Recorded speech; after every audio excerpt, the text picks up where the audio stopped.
ipapakita ko sa inyo guys, ha? Bago ka putulan ng kuryente, halimbawang may dumating sa iyo disconnection, no? Pag may dumating sa iyo disconnection, ang iba ay nangangamba na. Kailan nga ba dapat putulan pag may dumating na disconnection sa inyong bail katulad ng Meralco?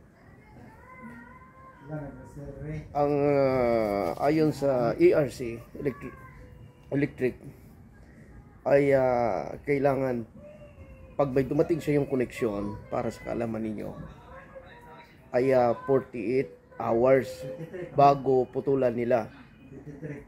Mayroong natitirang 2 araw bago ka makagilap ng iyong pambayad. Yan yung patakaran, no? At anong araw ba pwede magputol ang Meralco pag hindi ka nakabayad? Pwede ka bang putulan ng Sabado, Linggo? Para sa kaalaman ninyo, hindi kayo pwedeng putulan sa araw ng Sabado at Linggo. Pwede lamang kayo putulan pag hindi kayo nakabayad sa araw ng Monday until Friday. Pero pag araw ng Sabado, hindi kayo pwedeng putulan at Linggo. Yan po para sa inyong kaalaman. Maraming salamat at mayroon na naman kayong natutunan.